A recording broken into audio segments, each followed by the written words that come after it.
Okay, we're live. Wow, no countdown on that one. Hi. Thank you so much for joining us. Finally, Sarah Madden, Yeah. filmmaker extraordinaire. Why, thank you.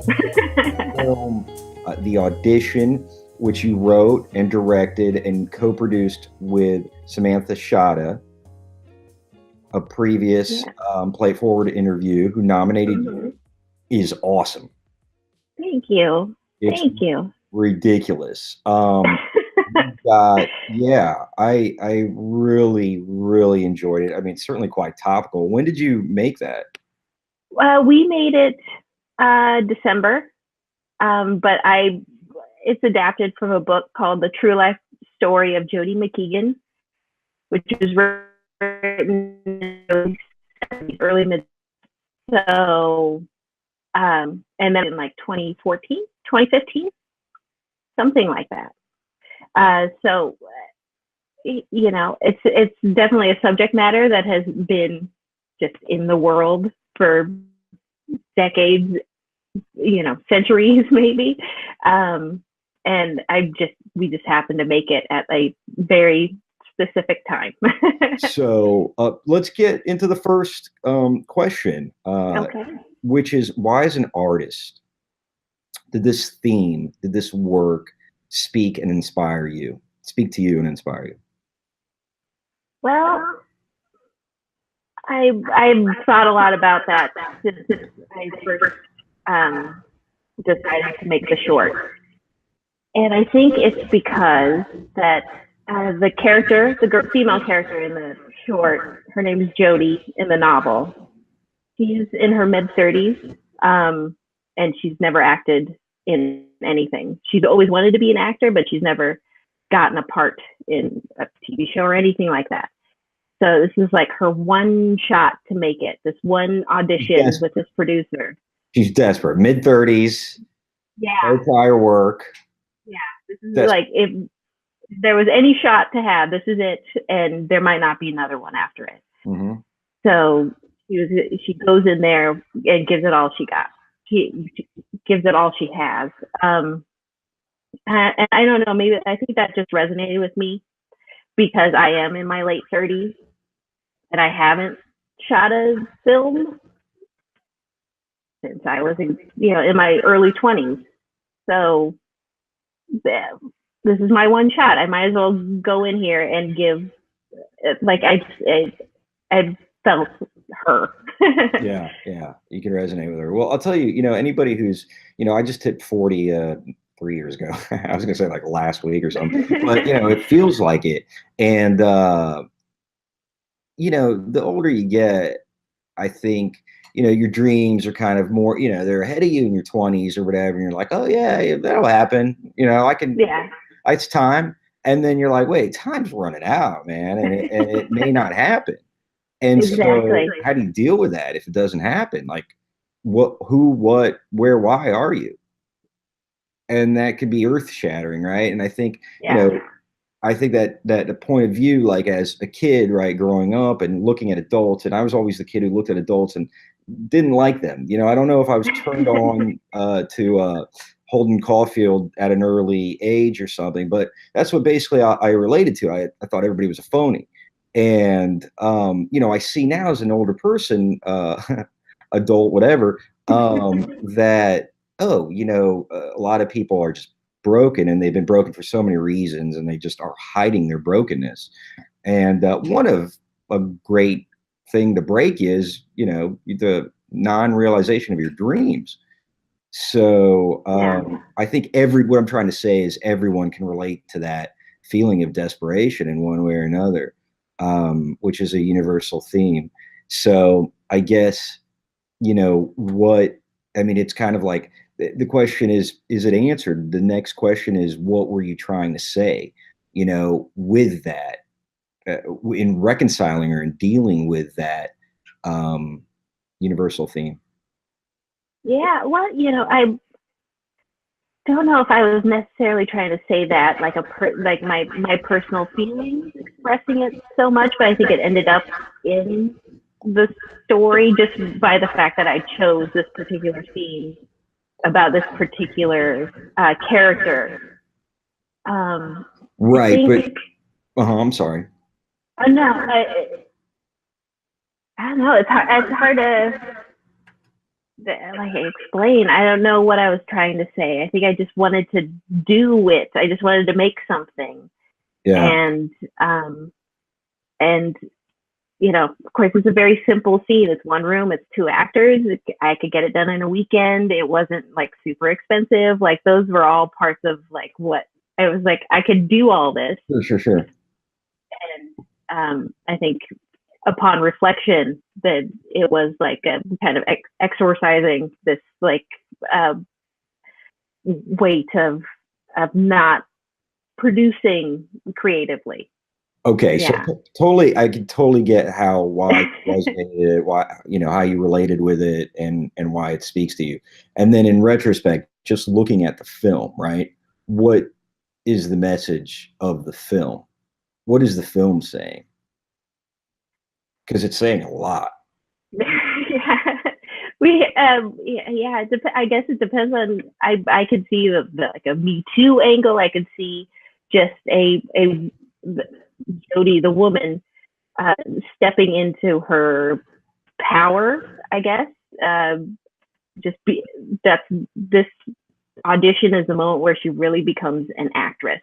I think that might be the thing that I was trying to capture as far as story is like, this is her moment where she steps into the sun.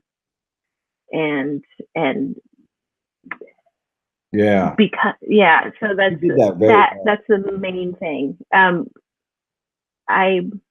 don't know. I try not to think about like what exactly is this thing saying, because I could talk to like 4 different people and they'd have other ideas of what it is. So I like being open to those interpretations. I totally hear you. I guess, and you know, I've totally Wordsworth had this famous quote, you know, murder to dissect. So you know, you start picking the thing apart, it's dead. But I think, you know, I still, you know, the mind heart connection, you know, they don't compete necessarily. So, you know, the moment that your film really tenses up to really well is, okay, well, what does she decide to do? And, you know, it seems like it's leading up to like, okay, based on the theatricality of her performance. But there's still, meaning, you know, that's her audition, that's her moment, auditioning as soon as she gets into the room, right? She's already going all out.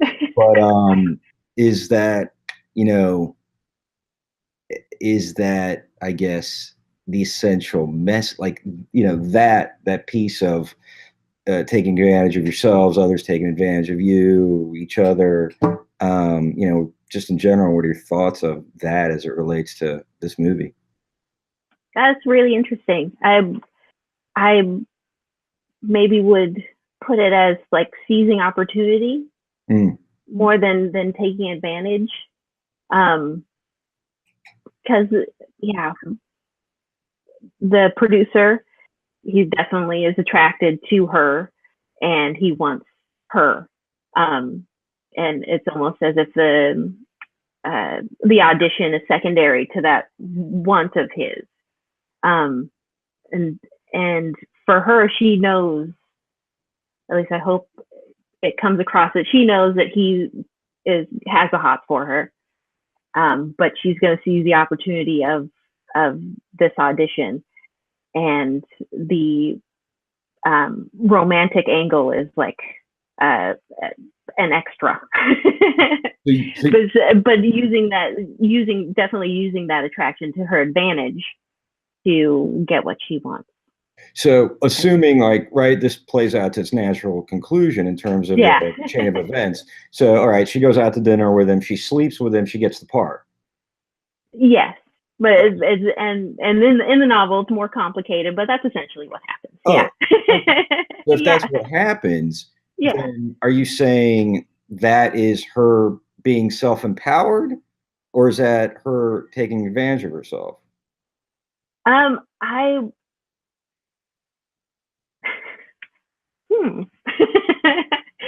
both. I'd say both. All right. You know, I think this is her taking the only chance she's got to get what she wants. And if that means being a little taken advantage of, in a sense, then she's okay with it. I mean, if she sleeps with a guy, that's a little. I mean, the guy's, well cast. Yeah, but if he's if she wants to act and he's a producer, then that's and okay. And if she likes him as a person, she's not like, he's not a horrible guy. So all right, see, she can live with it. She can live with it. All right, okay. Yeah, no, it's that's cool. That's why we have this conversation. Yeah. All right. He's not a complete slime ball. In the book, he's not a guy that does this often. Oh, so I kept that in mind. I didn't want him to be a full-on creepo for the short. Okay. All right. Well, cool. I mean, that's a nice little subtlety that we got to discuss. Yeah. So in retrospect, after making this film, what have you learned as a human, as a filmmaker? Well, I learned as a filmmaker, I would have to. I need to plan as much as possible. We planned this really tightly as I could, because we only shot for a day, so you kind of have to maximize your time without killing your cast and crew. But when we got to the location, because I always imagined a box of an office where, but this, and I should have maybe adjusted my shot list a little, like just to be specific about something I learned. Really gone through the space and seen if I needed to change things, because there's some angles that I'm not 100% happy with that we shot just because of the limitations of the space. But I think what I learned, that's such a little thing. That's something that's just, the more times you actually shoot and do things, the more you find out that kind of stuff. But what I learned personally is that I want to keep making movies. Like I was really worried before I did this, that I didn't love it anymore. That I wasn't going to be comfortable or good at it. And when the day came to shoot, I barely slept the night before, and I'm like, oh, this is gonna be awful. I don't know what I'm doing. And as the day went on, every moment that I was on set, I loved. And I was like, I can do this. I can keep doing this. I want to keep doing this. It was such a happy set. I felt so comfortable. I was like, well, I've got to keep doing it now. But if I felt that good doing it, then that means I should do it again. That's and that was the biggest thing that I learned. And what do you think? I know you couldn't look into a crystal ball, but take money out of the equation, take feature film production out of the equation. If you can, continue to do shorts like these, would you? Do you think you would? Yeah, absolutely. I think telling stories in this amount of time is really difficult, but it can be really powerful too if you get the right story and you tell it. Just being, succinct with feelings and ideas. It's a skill it's a really good skill to have, and I would love to get better at it. I know this short's only 3.5 minutes, but like even to tell like a multiple location story with more than just 2 actors, and to tell it in like, 15 minutes or less, I would love to like take a crack at it. Cool. Well, that's awesome. I definitely would like to see more of your work. And I'll tell you, and before I ask you the last question, we talked about how directing actors, because your actors were awesome. So on that note of directing actors, what are your, kind of like top 1, 2, 3, mindsets that you're in and when you're in that zone? Oh man, to be honest, this is the first time that I've ever directed actual actors, like real working actors. Any other short I've done were my friends acting. And so I was very worried about that they would find out what a fraud I am, and then this might go, well, whatever, I'll just do what I want. No, both Oriana and Michael had ideas of who these characters were, and the script was like 4 pages long, so it's not a whole lot for them to work with.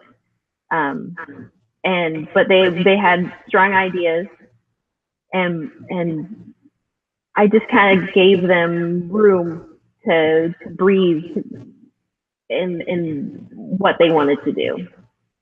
And then if they were talking too fast or too slow, I just like adjust the little things like that. But I think once they got into their costumes, which I had them help me choose, so at least they could have some ownership of like their presentation as the character. That's a great idea. I just try to make it as collaborative as possible, and I didn't want to stifle them. It's like, no, you have to say these lines exactly like this, or I wasn't too hung up on them getting the exact dialogue or anything like that. So like, we're gonna put the camera here, and you have the hots for this lady. Now go, and then just make little adjustments, because we did a lot of takes. For every setup, just to get through it. So how do you make those adjustments when you're a newbie director working with seasoned actors? I think, well, for me, it's a feeling that I had. There were points where Michael was talking too quickly or too slowly for some, and that either changed performance into like either too manic for this producer character or like too creepy, because if you talk slow, it's almost like more lascivious than if you just had a normal voice. And then from there, it's all in the eyes, and both of them just have life going on, regardless of the words that they're saying. So once you get the camera on their face, you can read a lot into that. And I honestly feel like I didn't have to do much directing. I didn't have to fight with either of them, because they were cast because I loved them. Like Oriana, I found her on backstage.com, like where you can look up all the actors and then adjust age ranges and stuff like that, and you go through headshots and their YouTube videos and what have you. But as soon as I saw her clip on that, I was like, she could be in. Yeah. And then when she walked in for the audition, because we auditioned a couple other actresses at the same time, I was like, yeah, she's it. Yeah. that's who I want. Yeah. I mean, somebody said that there's like 90% of directing is casting. So. Yeah, and then Michael stepped in at the last minute, because the first actor that I cast had to drop out because he had other work. So he stepped in, and he was a real trooper about it, and he was just like, he was just in there, and he was great, excited. He was great. He was really, really great. Cool. So I thought I had one follow up with you on. Oh, you know what? This is what I was going to ask you. So you got 3 minutes. How many hours of footage did you have to go through? Oh, we didn't shoot a whole lot. Just a couple hours. Wait, a couple hours? Yeah, like maybe 2. I'm not quite sure what the final number is, but yeah. Cool. 2 hours maybe, because we ran through the scene of like each setup. We basically did the whole scene each time. So cool. that'll add up. Yeah. Well, Sarah Madden, we finally did it. Thank you. Yeah. Again, I'm sorry, and thanks for being a trooper. And, that's better. The light in the afternoon is better for me. Oh yeah, perfect. Yeah, me too. You always gotta look on the bright side. Exactly. All right. Well, thanks for joining us, and I look forward to seeing more of your work. And I'll talk to you later. Okay. Thank you so much. Thanks. Thank you. Bye. Hey guys, thanks for tuning in this week. If you enjoyed the video, please subscribe and leave us a like and or a comment. It makes a big difference. Play It Forward is brought to you by Digipops, where we're building a community to put film and filmmaker discovery in your hands. Here, filmmakers and fans, the creative class, recognizes each other fairly and transparently through a community-curated film festival each quarter. It's coming soon. Thank you.